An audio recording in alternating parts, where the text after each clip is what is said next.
Hello guys, welcome back to my channel. Keep it cool, ma. Wine your ma. Keep it cool, ma. Oh yeah, wine your ma. Keep it cool, ma. My presence will go with you, and I will give you rest. Exodus 33:14. Now, when it comes to social status in the Igbo culture, it's almost the same around the world. It depends on your wealth. Yeah, so you have to have some money. Because if you can't make it rain, then you're a nobody. That's how it is. Now, the Igbo people classify members of their community based on how much they have. Okay, so if you're very wealthy, you're known as the Nnukwu Mmadụ. You know, Nnukwu Mmadụ. That's how you're known. You know, Nnukwu Mmadụ. It means big person. Now, for the middle class, you know, you're not that rich, but you're comfortable. You can eat 3 times a day and still have more money left. Yeah, then you're classified as Dimkpa. You know, Dimkpa. Dimkpa shows that you're not poor, you're not rich, but you're in the middle class, okay? So that's where they place you. You still get some respect, but not as much as the rich man, obviously. Now, it's a pity, but it's the truth, it's reality. Many people are in this class in Nigeria, especially in the Igbo part. Many people are in the lower class, okay? And these people are referred to as the Ogbenye. Ogbenye means the poor, okay? That's how people are classified. So I guess this is the same in all parts of the world. Basically, the more money you have, the higher status you have in the society, the more respect you get in the society. So it's the same in the Igbo community. So the Igbo people celebrate birth and death in a grand way, okay? Now, I have a particular opinion about this, but I will keep it to myself, I think. No, I will say it. Anyway, let's start with the birth. So when a baby is given birth to, this calls for great celebration in Igbo culture, okay?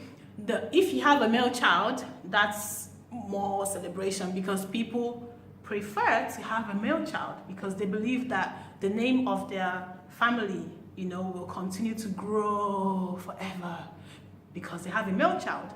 But if they have a female child, she will end up getting married to a different family and she will change her surname and then the name of the family will die off. So people normally want male. Many marriages have ended. Many men have left their wives, married a new wife, found a concubine just to have a male child. And some of them, God punished them. They don't have a male child, even with the concubine or the second wife. Yeah.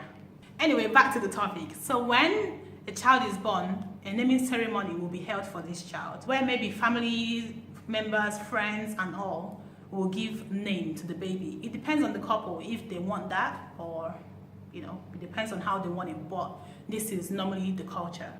Now, when this child is born, the umbilical cord is cut and buried under a tree, okay?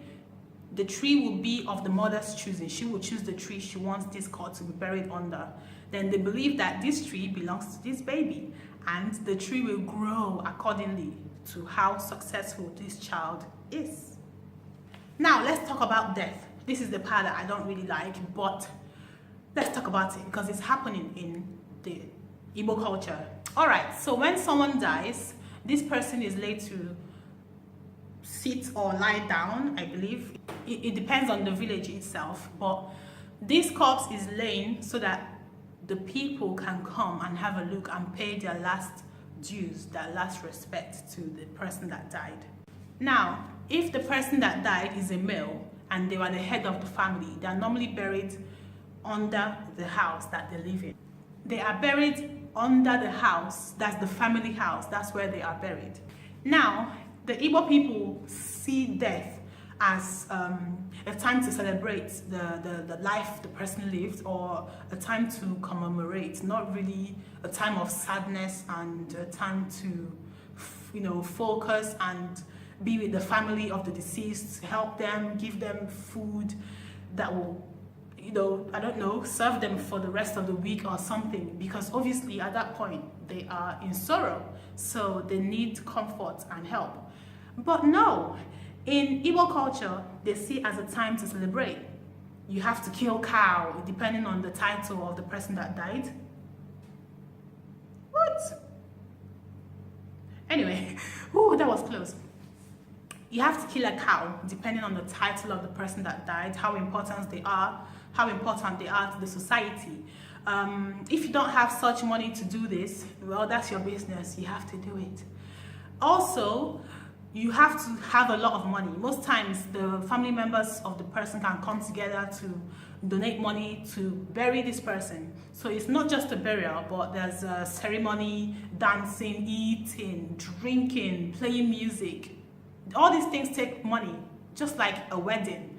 But Igbo people don't care. That's the culture. That's the culture. So most times when someone dies, the family can cry so much, and you'll be wondering, wow, I know that this person died, but isn't it time they stopped crying like this? They're not crying just because of the person that died, but they're also crying because of how much they have to spend. Even if they don't have the money, they know they have to spend it, so they might have to go borrowing or something to be able to bury their loved one.